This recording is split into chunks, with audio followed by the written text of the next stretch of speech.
Hi guys, welcome back to my channel. My name is Gift Adetifa. If you're new here, I'm a YouTuber based in Lagos, Nigeria. So today I'll be sharing how I sailed through my first year of marriage.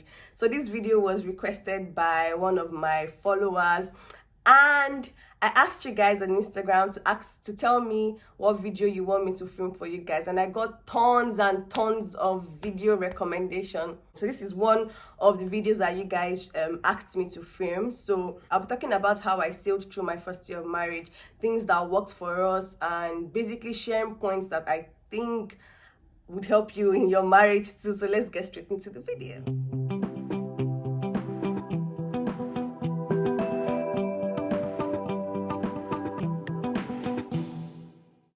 So for those that don't know, I got married in 2019, August 2019. So I'm over a year now. I'll be 2 years very soon.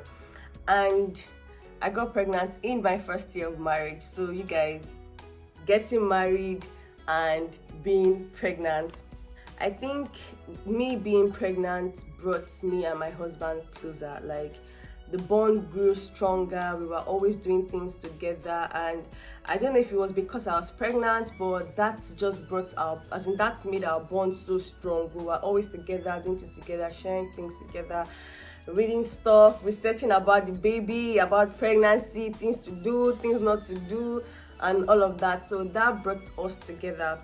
However, I'll still be sharing points that I think are valid and points that helped us scale through our first year in marriage. So I have my book here and I wrote down my points. So let's get straight into this. So guys, first thing first, God has to be involved in your marriage. It is important to have the Holy Spirit in your marriage. Trust me. When God is involved in your marriage, even when you guys have issues, when you guys have problems, you can always go back to God and ask God, okay, what should I do? How do I go about this? And trust me, he would answer you. He's always going to be there. Once he's involved in your marriage, trust me, your marriage is going to go well. Yes, there are times that things might get shaky and rocky, but always remember that God is involved, and don't forget to pray.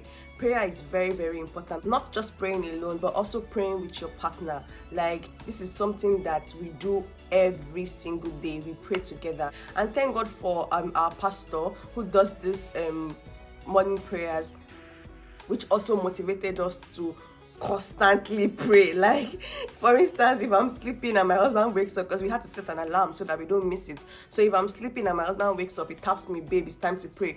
And it's just a beautiful thing when you and your husband are on the same path with God. You have to make your house a home. As in, I cannot even overemphasize how much that is important, because you guys just transitioned into living together, and obviously a lot of changes will happen, a lot of things will change, but what determines how your home will be is how you make it to be. So first, make your house a home, make it cozy, make it comfortable for you guys. I remember whenever I go to work, I'm always eager to go home. As in, I was so fond of my house that whenever I'm out of the house, I just want to get back into the house. So yes, make your house a home. Don't forget to romance. Sometimes it's not even about the physical touching yourself and everything, just being able to cuddle the person and just know that the person is there. Another point is, go easy on yourself. Don't put unnecessary pressure on yourself. Everything will fall in place in due course. Always say thank you. You guys, see, I'm sure my husband is tired of hearing me say thank you. I'm very sure he's tired of hearing me say thank you. For every little thing that he does for me, I always say thank you. And I think that also helped our marriage, because he also learned that from me.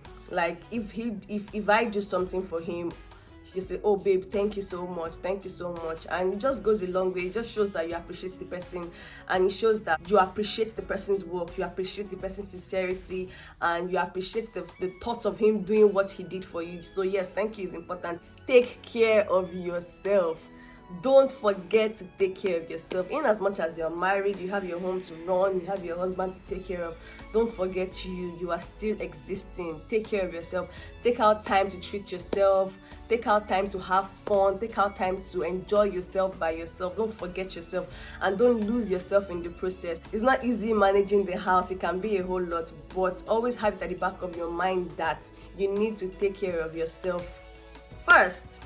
keep having adventures, don't stop, keep finding and looking for ways to keep your marriage bubbling.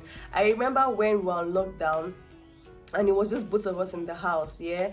So he would go online, he would look for movies, and he would call me, okay, see, I found these movies, let's watch this. Or I get card, I'm like, oh babe, let's play card. Or we get something online and do. Or it's not even about playing games, but just being together, talking about places you'd like to travel to, talking about a lot of things. Make sure that you keep the fun and the adventure in your marriage, so that there's always something to look forward to. Now I'll go ahead to say things that I think would keep your marriage going, and things that are very, very important in marriage. So first of all, communication. What is marriage without communication, or what is a relationship without communication? You have to constantly and consciously communicate with your partner, regardless of what the situation or the circumstance is. We talk about every and anything. Like, there is nothing that would pass by, literally, that we would not talk about. Talk about everything, every and anything. Sometimes it can be overwhelming, like he goes to work, I go to work, he comes back late and I'm late and I'm tired and we just sleep. But we still try to make our time to talk to ourselves. We try to make our time to ask ourselves questions. In between our days, we try to keep the communication going. So for instance, I can send a message when he's at work and we keep the conversation going, or he calls me or stuff, but we constantly communicate about every and anything. Guys, I think communication is like one of the strongest tools in marriage. Like, communication is key. You have to constantly communicate, talk about everything, whatever it is that you are bothered about, whatever it is that seems like it's a very big problem. See, two heads is better than one, so please always communicate with your partner. Number 2 point is commitment and love. See, guys, I feel for you to love someone, you have to be committed to that person, in all honesty. Like, what is love without commitment? If I love you, I am committed to you. I have devoted my time to you. I have devoted everything I have to you. Why? Because I love you. So I'm committed to what we have. I'm committed to our family, our relationship, growing our marriage. I'm committed to that. Why? Because I love you. So I feel commitment is very, very important in a relationship. Like, you cannot be one leg in, one leg out. You are all in. You are all in. There's no easy way out. You are all in. So commitment and love is very important. Number 3 point is compromise. I feel like in every marriage you have to compromise.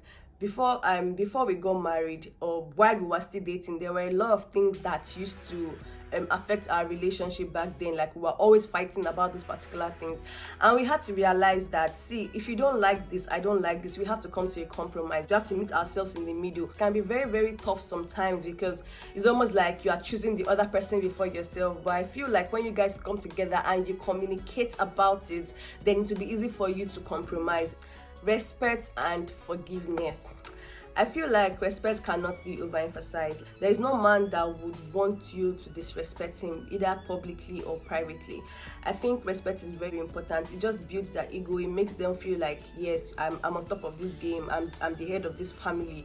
I have things together. Everything is, I got this. Like, I feel respect cannot be overemphasized. Forgiveness, you guys, forgiveness is very, very important in a marriage. Like, there are lots of times that you would feel hurt by your partner. There are a lot of times that he would say things that are hurtful to you. Probably he didn't mean it, or probably you as the woman didn't mean it, but it's the way we interpret messages that differentiates us from every other person. If you cannot forgive your partner, you cannot stay married. How would you want to hold a grudge with someone and still live with the person? Think about it. Forgiveness is very important, and there are people that find it so hard to forgive. I know people would have hurt you so bad, and it's so hard for you to let go of things. But I feel like in marriage, that's something that you should pray to God about, because forgiveness is very important. Trust. When a home is together and there is trust in your home, every other thing falls in place.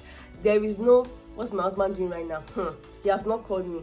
Where is he? What's my wife doing? What's she doing on her phone? Who is she hanging out with? Who is she chatting with? Why? Because there is trust in your marriage. And I think that for us, we cultivated this when we were still dating. Like, our trust level is up here. Like, I know what my husband can say. Yeah. So if someone comes and tell me, your husband said this, your husband said that, before I even attack, trust is behind me. I'm like, okay, I'll give my husband benefit of doubt and we'll have a conversation about it. Why? Because there is trust. I don't just throw trust out of the window when someone says this person did this person said that. No, it's something that we have built, it's something that we invested in, and I'm grateful for how far we've come in trusting ourselves and trusting our marriage. Time and attention. I feel attention is very, very important in a marriage. Like, you have to pay attention when your spouse is having a conversation with you. You have to pay attention. Like, you have to show that you are involved. You have to show that you are interested in listening to what the person has to say. And they say you prioritize those you love. If you love your wife, you prioritize giving your time to that person. You prioritize giving attention to that person, because if, for instance, I have someone that constantly listens to me, obviously I would always run back to that person. But if I talk to you and you don't give me the same energy that I am giving you, I would hold back. So guys, attention and time is very important. And if you see that your partner is not giving you the attention that you need, have a conversation about it. Communication is important. Find a way to tell your partner what your insecurities are. Find a way to talk about it. And once you guys continuously talk about these problems, to be history in no time. Then I have tolerance. You guys, I feel this is like one of the most important tool in marriage. Tolerance, like, because you guys are from different backgrounds, you have different personalities, you guys think differently, your thought process is different. So obviously there are times that you say something and the other person would misinterpret what you've said, and it might result to an argument. And I feel like you don't have to pick on every little thing. You don't have to always talk about every little thing. You can decide to just ignore, because you need to learn to tolerate each other. You need to learn to tolerate each other excesses. You need to learn to accommodate each other excesses, because guys, tolerance is not easy. Like, I remember when I was still staying with my siblings, we used to fight every single time. Now imagine living with a man you don't know from anywhere. Well, you've known him to an extent, but I feel you know yourself more in marriage. That's my opinion. I feel in marriage you don't still know everything, because it's a gradual process, but I feel you know yourself more in marriage. So you can imagine things that you probably didn't know when you were dating, and you now start seeing them when you're married. Obviously you have to find a way to tolerate and find a balance. So my last point is intimacy. A lot of people relate intimacy to sex, but intimacy to me is more of openness and honesty. How vulnerable you can be to your partner, how open you can be to your partner, how honest you can be to your partner. And this is one thing that is still working for us. Like, I can't count how many times I've been vulnerable in front of my husband and vice versa. Like, I just feel like when I pour out my sincere honesty to him, or when I pour out my mind to him, I just feel there's just this peace I feel inside, and it goes beyond having sex and doing all of those stuff. Intimacy means openness and honesty to me. Yes, sex is very important in a marriage. I will not exclude that.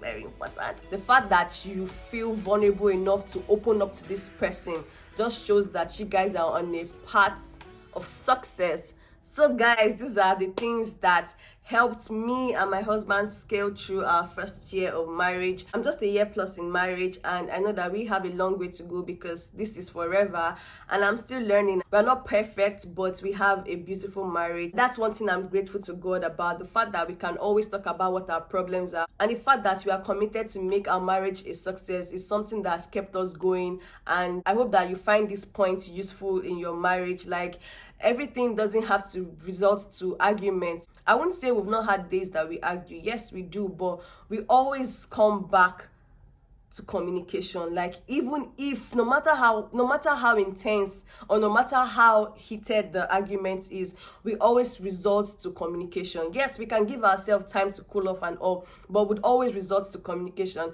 And please guys, try to impute communication in your marriage. So guys, we've come to the end of this video. I hope you find this video helpful. Don't forget to like, comment, share and subscribe, and I'll see you in my next video. Bye guys.